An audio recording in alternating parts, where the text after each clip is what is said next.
Buenas tardes a todos. Por supuesto que comienza la doctora Bracho como corresponde, pero antes quería darle un saludo a los docentes del instituto y a todos los preinscritos aspirantes a ingresar a nuestros programas de maestrías. Bienvenidos, complacido por estar aquí con ustedes y para no dilatar más el comienzo de la actividad, les dejo con la doctora Ana Cristina Bracho. Buenas tardes, muchas gracias René.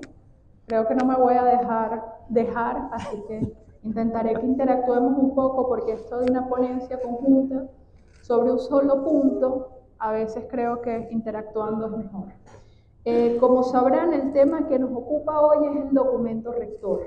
Eso nos lleva a preguntarnos si quienes están en este auditorio tomaron el tiempo de leerlo. Quisiera saber si lo conocen, si por lo menos lo ojearon. ¿Alguien lo leyó?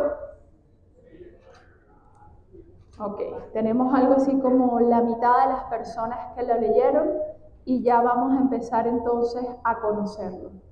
Cuando revisamos el documento rector de este instituto, yo recuerdo una idea de la biografía que hizo sobre sí mismo Howard Zinn, que es un importante historiador estadounidense, que escribe que él nunca pudo ocultar en clase sus ideas políticas, que él nunca pudo ocultar el rechazo que tenía de la opresión, de su compromiso con las libertades civiles en Estados Unidos.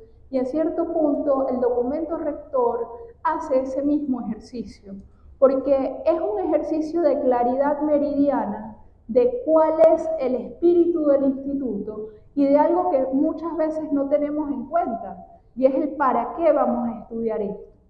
Y allí encontramos dos términos de la actividad de hoy. El primero es el de la crítica jurídica, de la cual tenemos en este instituto una maestría. Aquí hay parte de sus profesores, seguro algunos y algunas de sus aspirantes, y es también una manera de pensar y de recrear el derecho que en las últimas décadas ha venido agarrando más espacio.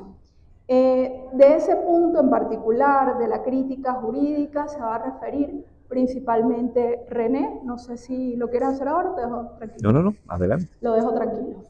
Entonces, tenemos una educación con un propósito claro. El propósito claro está en que tenemos orientaciones y principios para la formación de jueces, juezas, servidoras y servidores públicos del sistema de justicia.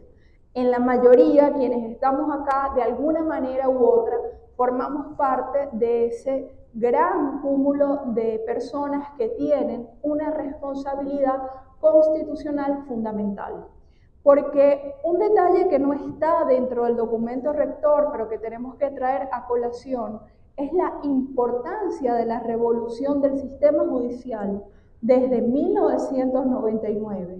Porque si ustedes revisan la exposición de motivos de la Constitución, una de las razones de ir a esta nueva Constitución es un reclamo de justicia y un reclamo de humanización del sistema de justicia venezolano, el cual lamentablemente a la altura de la revolución que tenemos no ha podido concretarse. Y eso nos enlaza con el momento actual, sobre todo desde el año 2019, cuando se está trabajando arduamente desde el Poder Judicial, pero también desde el Poder Legislativo, en la idea de una revolución judicial. Esa revolución judicial que busca adecuar el trabajo que se hace, el servicio que se presta, con los principios y los derechos constitucionales, no es posible si quienes hacen orgánicamente el Poder Judicial no están claros de la misión, de la visión de esa revolución y de las causas por las cuales hay que hacerlo. Y eso nos lleva incluso a pensar cuál es la relación que tenemos que tener con el derecho como objeto científico. Y cuando ustedes revisen se van a dar cuenta que hay una vocación en la cual se denuncia en el documento rector como la orientación mayoritaria a la formación de los abogados está en el paradigma positivista.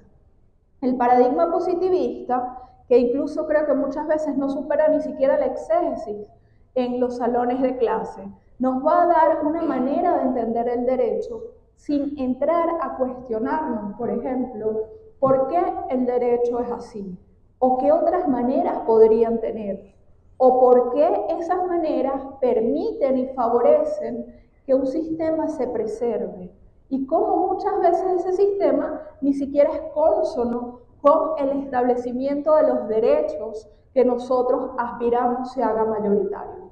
Un ejemplo bastante claro de esto es si nosotros, por ejemplo, nos ponemos a pensar la importancia que tiene dentro de nuestra formación jurídica el derecho de propiedad. Al derecho de propiedad le dedicamos una cantidad de horas de estudios fundamentales. Pensamos en los atributos de la propiedad, en la adquisición de la propiedad, en los mecanismos de defensa de la propiedad, en la reivindicación, en la diferencia con la posesión, en los interdictos. Y si nos detenemos allí, nos vamos a dar cuenta que le dedicamos muchísimas menos horas al derecho a la vida.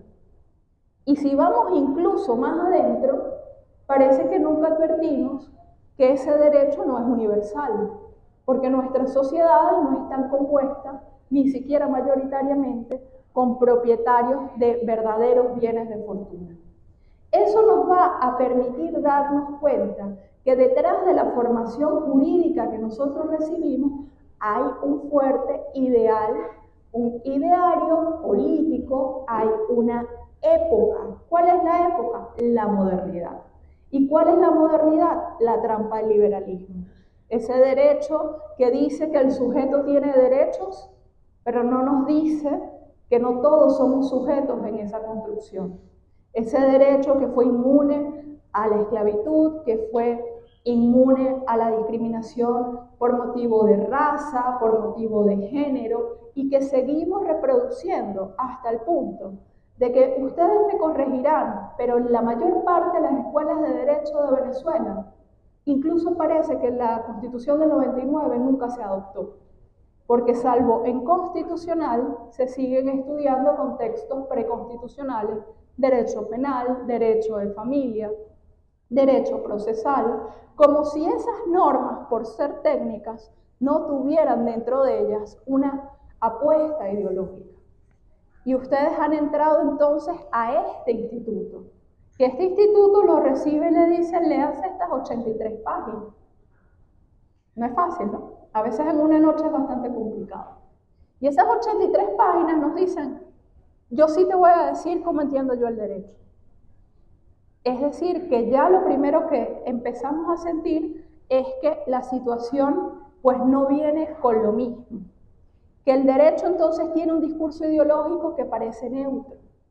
Que el derecho, y eso por ejemplo lo estudia bastante la Liga Argentina de Derechos Humanos, las facultades de derecho son instrumentos para evitar cambios sociales.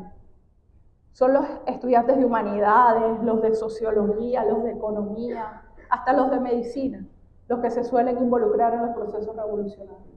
Pero los estudiantes de derecho, bueno, como que la cosa es un poquito neutra y si no te das cuenta, eres un defensor del sistema. Incluso si tu discurso político es otro, porque fuiste adoctrinado en que el sistema es neutro, justo, puro, no tiene valores intrínsecos, etc. Entonces, en ese documento encontramos que el derecho no es neutro, pero tampoco es neutra la formación de los abogados, pero tampoco es neutra la formación de quienes trabajan en el sistema de justicia. Allí que nosotros estamos viendo que si solamente entendemos el derecho como la necesidad de estudiar procesal, civil, administrativo y constitucional, le estamos quitando toda su raíz en la realidad del país del que estamos hablando. Y esto es especialmente dramático cuando estamos en América Latina, porque en América Latina, después de la independencia, muchos tomaron códigos muy similares y que no se parecen a los países donde se adoptaron. Entonces nosotros tenemos nuestro derecho penal italiano, nuestro derecho procesal de allá o de acá, y tenemos poca reflexión sobre cómo se crea y para qué se crea el derecho y hacia dónde va a conducir esos rieles, ese destino de esa sociedad. Les decía que hay dos puntos para el día de hoy, el de la crítica jurídica que le corresponde al doctor de Graves, y yo tomé especialmente el tema de la emancipación. La emancipación, que es la liberación de los pueblos, tiene una relación bien particular con el derecho, porque desde las visiones marxistas se sabe que el derecho puede ser instrumento de opresión y mantenimiento de un sistema, o puede ser un instrumento de liberación. Pero para que pueda ser un instrumento de liberación, lo primero es que tenemos que reconocer que es un instrumento de opresión. Lo primero que tenemos es que entender que fue creado culturalmente en un lugar y tiempo determinado para un fin en específico. Y que ese fin en específico hace que, como decía Giselle Halimi, seamos capaces y debamos aprender a hacerle el juicio a la ley. Porque nos enseñan que la ley es lo que nos lleva al juicio para defender derechos. Pero ¿qué hacemos cuando las leyes no son justas? ¿Qué hacemos con esa tensión permanente que hay entre derecho y emancipación? ¿Qué hacemos si estamos a mitad de andar un cambio constitucional profundo y nuestros códigos centrales siguen siendo los de la República del pasado? Esas son las preguntas que los juristas, cuyo oficio es la reflexión y la utilización del derecho como objeto de estudio, pero también de cambio social, deben irse planteando. ¿Qué queremos entonces? Promover una visión que rompa lo convencional y que comience a dialogar de una manera ética con el derecho y que le pida que sea un instrumento para la vida digna, la justicia social, la independencia y la libertad. Estos temas, cuando escribieron el documento rector, yo creo que no eran tan evidentes como hoy en día en el 2024, cuando hemos enfrentado cosas como las jugadas de falso derecho y las guerras jurídicas. Porque solamente una lectura axiológica, solamente una lectura sistémica, solamente una lectura histórica del derecho nos permite saber qué es derecho y qué no es derecho, y cómo precisamente unos instrumentos que fueron dictados supuestamente por una autoridad, que fueron sellados, son utilizados para fines antijurídicos como el saqueo de un pueblo, como podemos encontrar todas las actuaciones sobre los bienes venezolanos en el exterior. El reto de un proyecto emancipatorio es construir un nuevo derecho, un nuevo Estado y un derecho distinto.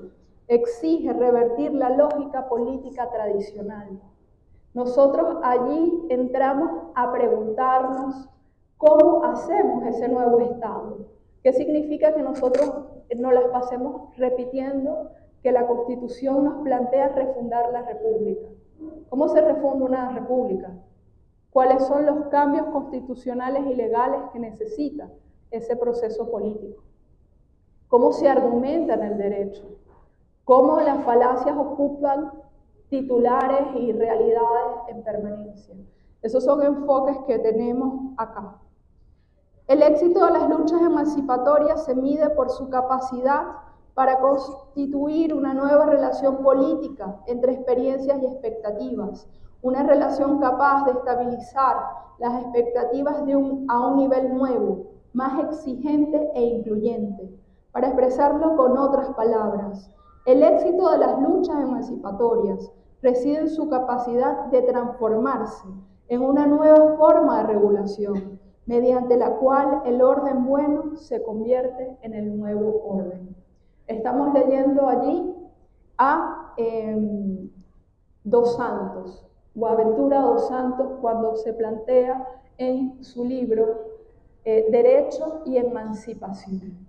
Es decir, que el instituto busca hacer de quienes lo integran, como estudiantes, como investigadores y como profesores, seres que reflexionan sobre cuál es el proceso de emancipación que necesita Venezuela, pero también cuál es el orden justo, cuál es la relación de esos viejos códigos precisamente con los nuevos derroteros, los nuevos proyectos que tenemos.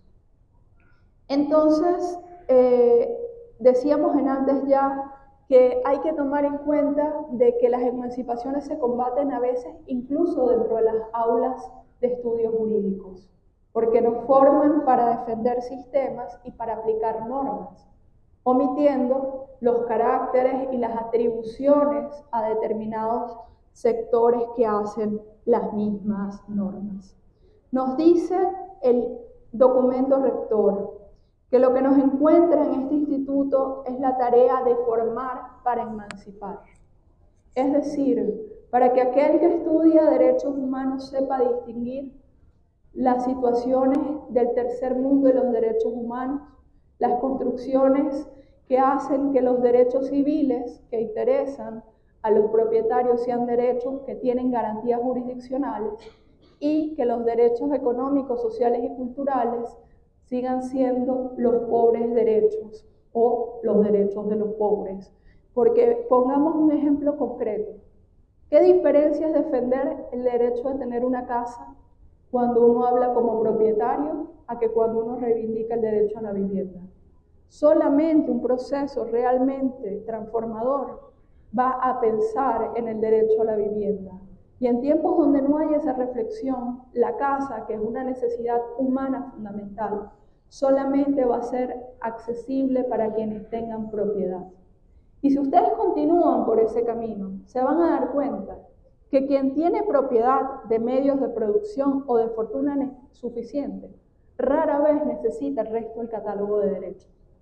Porque el resto de los catálogos de derechos son reivindicados precisamente por las mayorías que no pueden ir a la primera clínica que se encuentran cuando se sientan mal.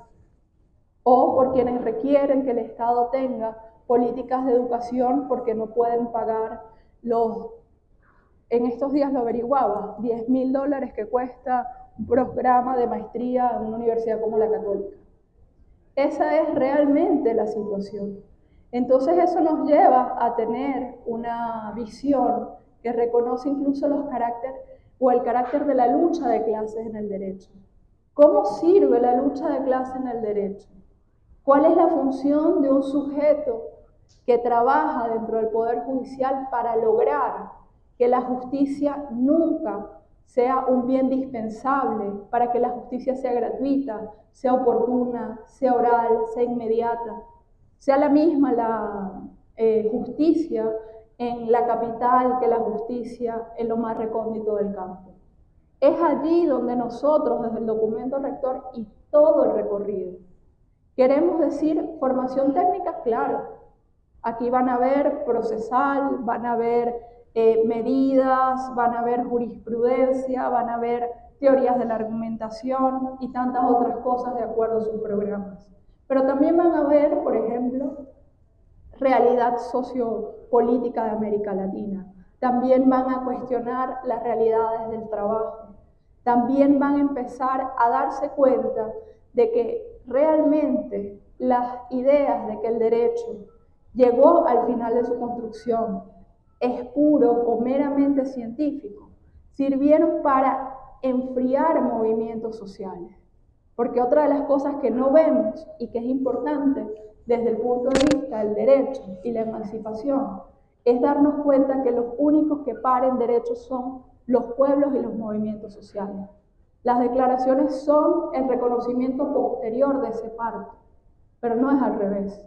Y el lenguaje nos dice mayoritariamente, por ejemplo, que los derechos del niño llegaron porque llegó la Convención de Derechos del Niño, que los derechos de la mujer llegaron porque llegó la CEDAW, y cuánto se había trabajado antes en estas mismas calles por esos derechos.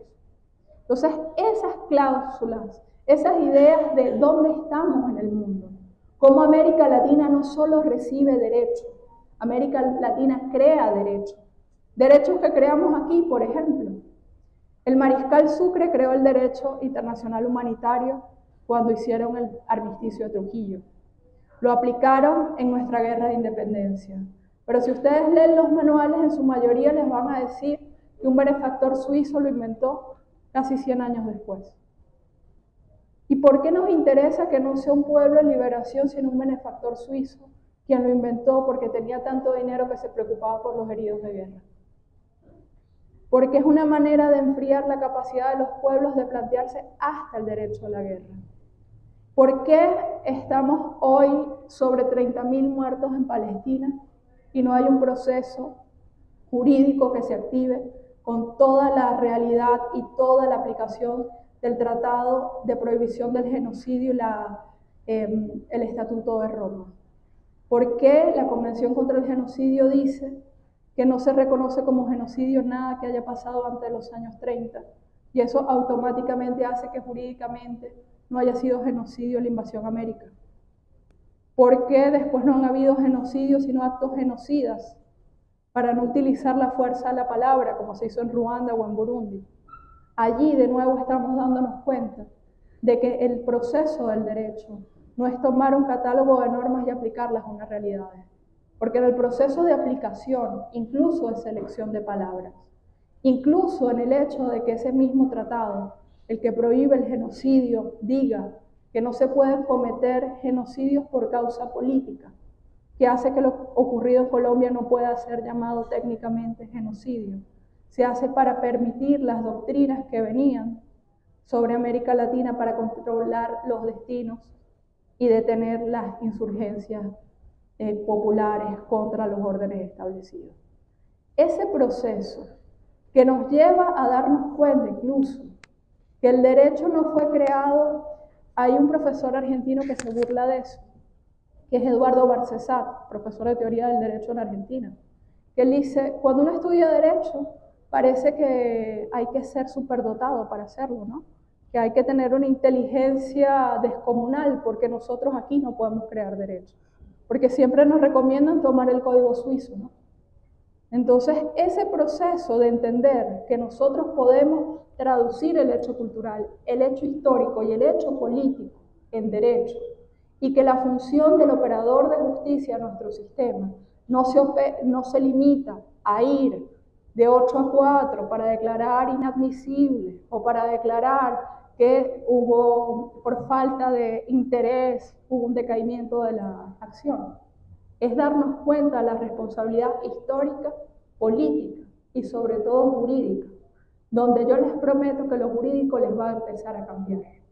Porque cuando yo digo y yo veo que lo puedo cambiar, cuando yo veo que tiene intereses detrás, cuando yo veo que fue creado por hombres y mujeres que caminaban y que los derechos normalmente fueron creados porque el Estado estaba contra la pared por los movimientos sociales y los pueblos, yo me doy cuenta de que mi rol como jurista cambia profundamente. Y esas son parte de las orientaciones de ese documento rector que constituye la puerta de entrada a este instituto. Gracias. Gracias, Ana. Como siempre, excelente. Fíjense una cosa, me preocupa cuando la profesora Bracho les pregunta a quienes se leyeron el documento rector y apenas la mitad de brazos alzados pude percibir. Y me preocupa porque, como decía ayer el profesor Damiani, el Instituto de Investigación y Posgrado de la Escuela Nacional de la Magistratura, a diferencia de otras instituciones de educación universitaria, es un instituto que tiene sus fundamentos, tiene sus políticas y tiene su visión con relación a cuál es su objeto de estudio y cómo lo va a conocer. Y eso es muy importante que ustedes lo tengan claro. Muy importante no, es imprescindible que ustedes entiendan que el derecho como objeto de estudio se va a estudiar de una manera particular y que entendemos que el derecho es más que la norma jurídica, que el derecho es una relación social y como tal forma parte de esa totalidad que llamamos sociedad.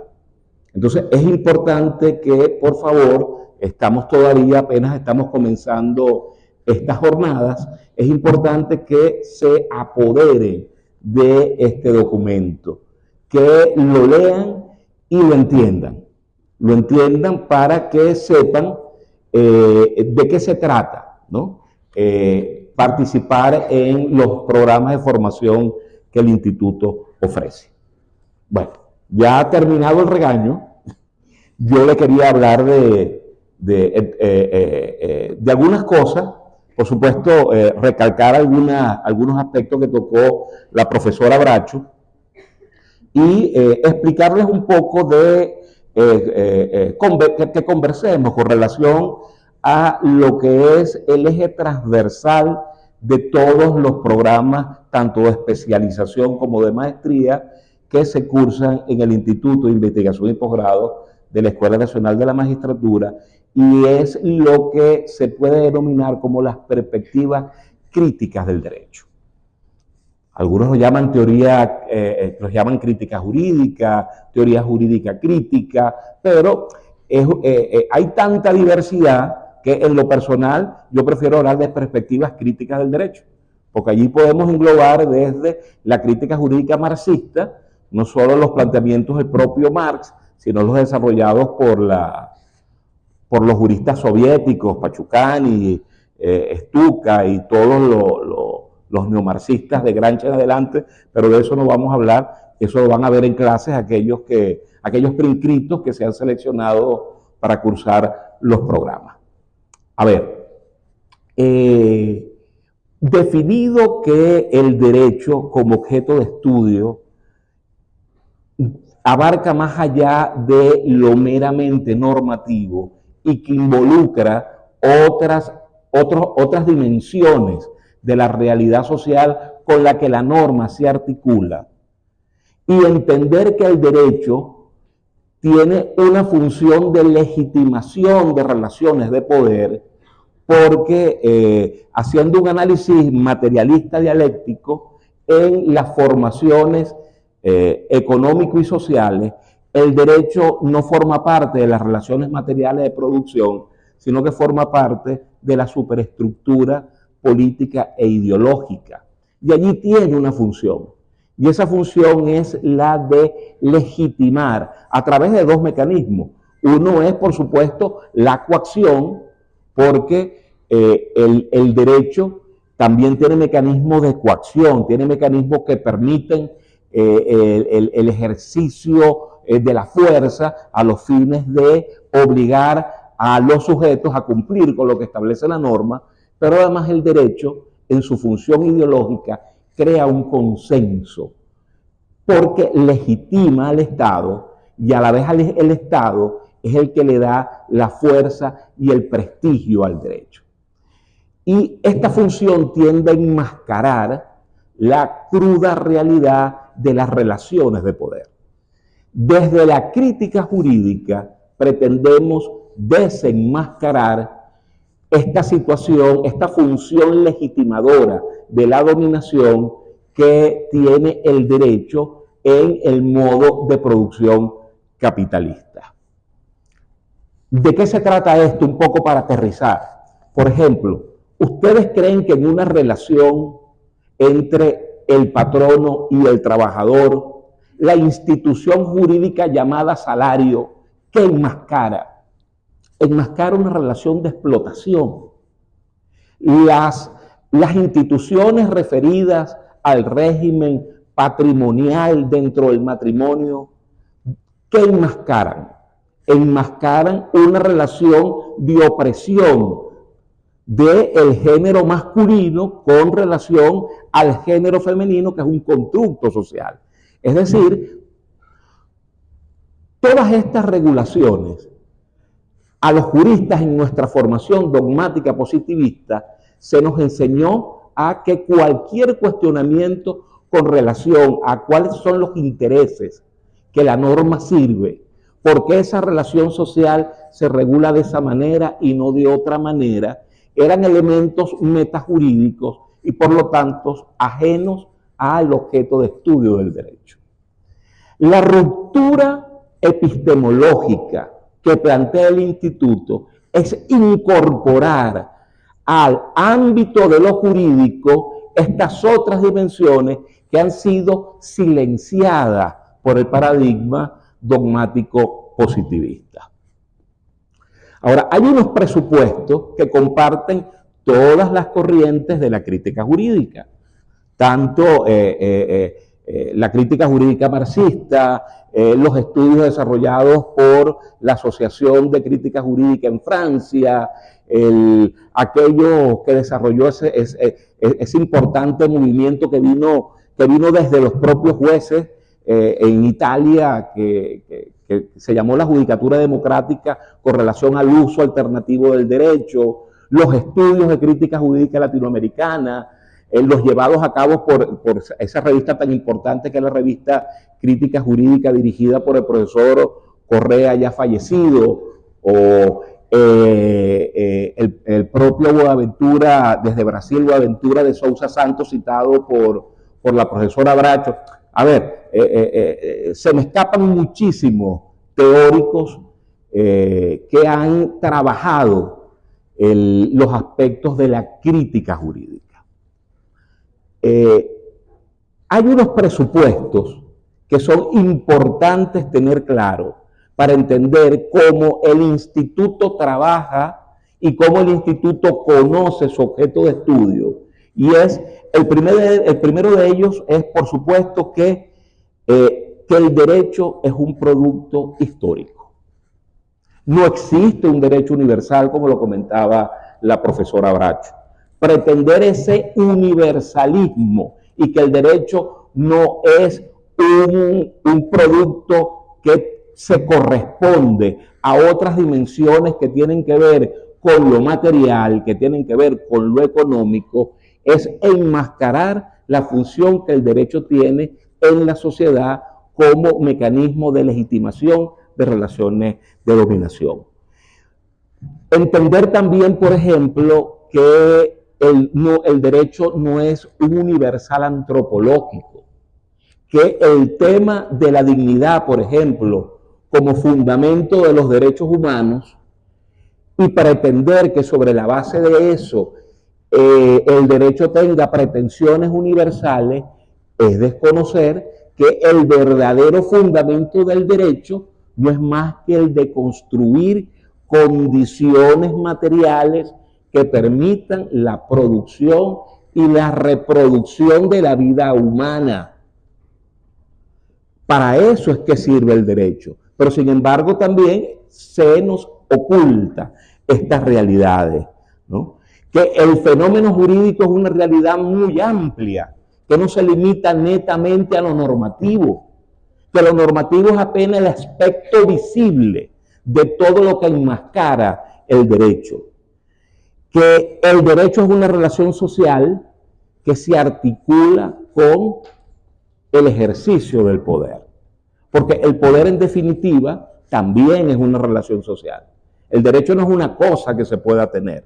El derecho se ejerce y es una relación dinámica que cambia, que se modifica, ¿no? Y donde hay derecho y resistencia, que también la resistencia es una manera de ejercer una relación de poder. Pero esta dimensión, esta articulación del derecho con el poder se nos oculta y se pretende que el derecho sea entendido como algo neutro, como un mecanismo que pretende crear instrumentos que armonicen conflictos individuales para ocultar las contradicciones que subyacen en la sociedad capitalista, ¿no? También tenemos que entender que desde esta perspectiva, así como el derecho no es neutro, el derecho tampoco es apolítico.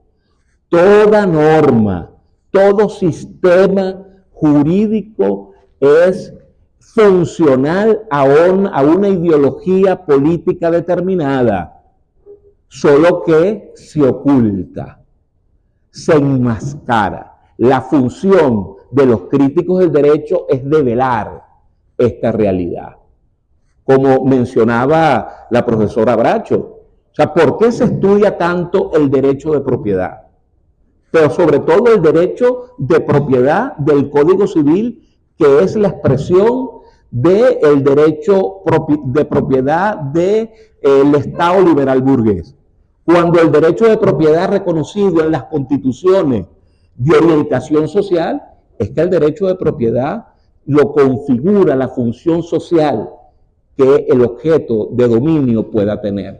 Por lo que no es lo mismo la propiedad agraria que la propiedad urbana.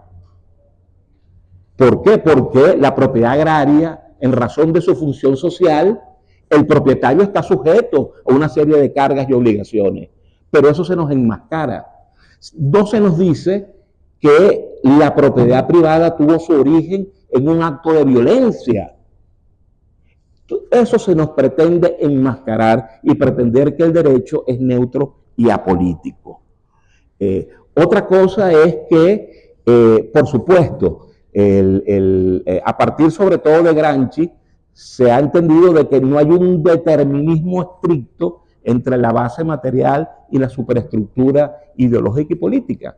Hay un determinismo relativo, pero eso no quiere decir que a través del derecho se puedan realizar cambios sociales. O sea, el derecho como herramienta de ingeniería social no funciona, porque siempre las relaciones sociales, la realidad material estará siempre primero que la forma jurídica, pero se nos pretende vender lo contrario. Otro presupuesto es el que el discurso jurídico oculta como los llamados poderes fácticos, aquellos que no están nominados en la Constitución, como efectivamente ejercen su dominio sobre los sectores subalternizados de la sociedad. El derecho nos los enmascara.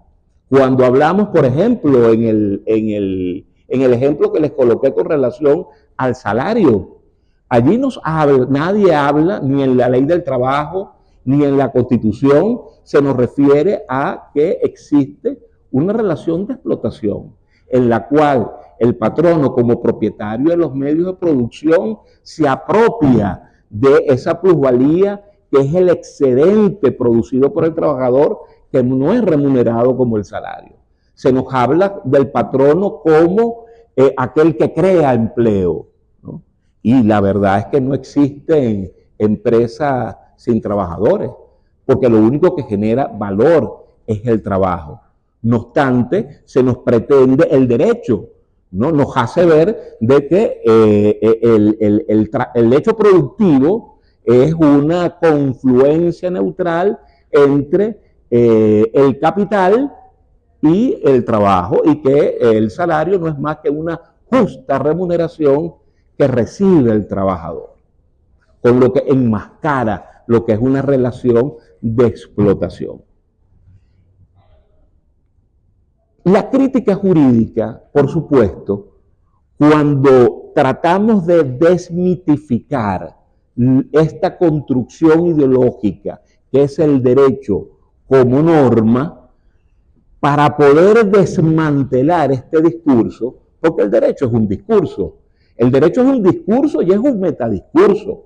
El derecho es un discurso que construyen los legisladores cuando sancionan la ley, los constituyentes cuando sancionan una constitución, pero también es un metadiscurso que producen los jueces, un metadiscurso que producen los profesores de derecho en las aulas universitarias, que producen cuando escribimos artículos u obras referidas a el derecho, ¿no? Ese discurso es un discurso que tiende a reproducir estas relaciones de poder y de dominación. Por lo que para desmontar este constructo ideológico es necesario acudir a las herramientas que nos ofrecen las otras disciplinas de las ciencias sociales, porque el derecho como relación social, como producto histórico, estas articulaciones que el normativismo jurídico pretende ocultar, solo podemos develarla a través de estudiar el derecho, como decía ayer el profesor Damiani, desde fuera del derecho. Es decir, tenemos que auxiliarnos de las herramientas que nos ofrecen la sociología jurídica, la filosofía política, la economía, la historia, la antropología, para poder entonces realizar esta crítica que se le hace al derecho y que sirve como un instrumento de emancipación en la medida en que se descubren cómo el derecho le es funcional a estas relaciones de dominación. Esto implica entonces un paradigma interdisciplinario y transdisciplinario, por lo que los estudios que ofrecemos en los distintos programas del instituto son, por supuesto, transdisciplinarios. Nosotros no podemos entender el derecho solo desde el derecho. Y eso es algo que tenemos que tener claro. Entonces, es importante, claro, podemos estar todo un semestre haciendo un seminario con respecto a toda la teoría crítica, todos los distintos enfoques, desde el realismo jurídico norteamericano, escandinavo, los estudios de la crítica jurídica norteamericana, francesa, italiana y latinoamericana. Eso lo vamos a ver, lo van a ver ustedes cuando aquellos que definitivamente sean admitidos para cursar nuestros programas, pero es importante que tengamos claro entonces que, definido de esta manera el objeto de estudio, la ruptura epistemológica que plantea el instituto es precisamente esa, que para hacer teoría crítica del derecho es necesario entonces un abordaje multidisciplinario que nos permita entender el derecho en toda su articulación con la totalidad de lo social. Buenas tardes, mi nombre es César Durán. La pregunta que realizo es la siguiente: si las sociedades están conformadas por hombres y las sociedades son regidas por el derecho, entonces, si estamos hablando de una revolución judicial, si estamos hablando de una revolución jurídica, si estamos hablando de la ruptura con los antiguos pensamientos del derecho y de los conceptos de justicia, entonces deberíamos hablar de una reformulación de la definición del concepto de hombre. Entonces, ¿cuál es el nuevo concepto de hombre para que a partir de ese concepto podamos construir el nuevo tipo de derecho que podrá existir o podrá regir estas nuevas sociedades? Esa pregunta es muy interesante porque además es una pregunta de todo el siglo XX, ¿no? Porque más allá de redefinir hombre, lo que se ha redefinido y lo que las perspectivas críticas han venido demostrando es que el hombre universal, sujeto de derecho, en realidad es un hombre blanco, propietario, no racializado, no extranjero, no enfermo, no discapacitado. Entonces han empezado a haber construcciones que se preguntan quién debe ser el sujeto de los derechos. Y eso sobre todo lo vemos en la época de los 60, ¿no? O sea, porque si nos vamos a quedarnos con los catálogos de Naciones Unidas. En la Declaración del 48, que estamos hablando del hombre, se excluye expresamente, porque la historia lo demuestra, la inclusión de la mujer. Pero los procesos de protestas sociales en Estados Unidos y el proceso de la independencia de África comienza a exigir que se reconozca el hombre racializado, la mujer racializada. Luego en los 80 vemos que además no es solo el hombre, porque ese hombre universal tampoco es niño. Y ahí empiezan en los 80 a existir el sujeto niño. Y cuando vemos lo que ha pasado después del año 2000, ya vemos, por ejemplo, el reconocimiento de otro sujeto, que es el sujeto campesino. Y hay declaraciones de derechos en específico sobre los campesinos. Y no podemos obviar que incluso hay cuestionamientos ahora de que el derecho no solo debe regular a la humanidad, sino que también comienzan a haber nuevos sujetos de derecho, como son el medio ambiente y como son los animales, que empiezan a ser reconocidos de manera creciente como sujetos de los derechos. Cuando nosotros, en lo que planteaba el profesor, en lo que yo planteaba, veíamos desde la perspectiva crítica los sujetos de los derechos, lo hacíamos partiendo, por ejemplo, en la afirmación de que se escogió cuál era el sujeto que tenía derechos. porque casi todos lo tomamos sobre la base de la Declaración de 1789. ¿Y quién tiene derechos a partir de 1789? Quienes ganaron la Revolución Francesa. Y el ejemplo allí, por ejemplo, del tema de la mujer es evidente cuando está la memoria histórica de la declaración que hizo Liv de Gush, y ya hay en Inglaterra, desde los tiempos de Juan Sin Tierra, intentos de otros sujetos que no se reconocen.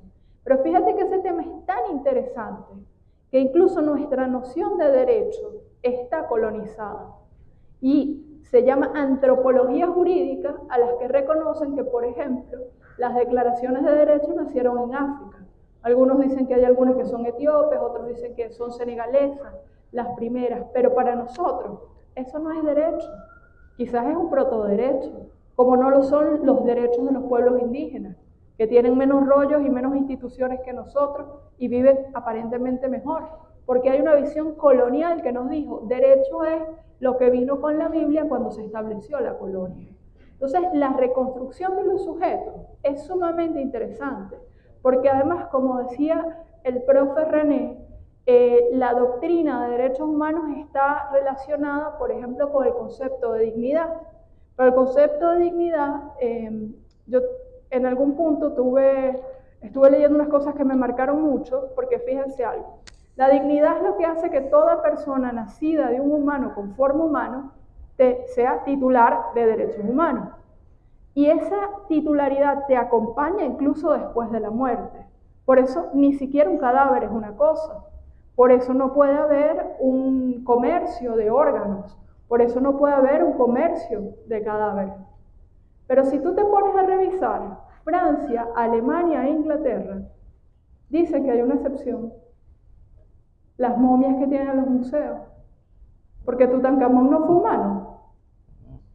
Ah, pero si tú le quitas a Tutankamón al Louvre, ¿cuánto dinero pierde? Entonces tú te das cuenta que nosotros no los venden como una cosa absolutamente general, pero pisa un museo europeo y te vas a dar cuenta que ni siquiera. Entonces es ese proceso en el que tú primero te das cuenta de que no es genuino un discurso que dice hombres son todos, pero no reconoce las condiciones materiales de la gente. Dignidad tenemos todos, pero si tengo intereses económicos, déjame irle poniendo unos asteriscos. Que total, ¿cuántas momias exhibidas hay? 3.000, eso no es tanto.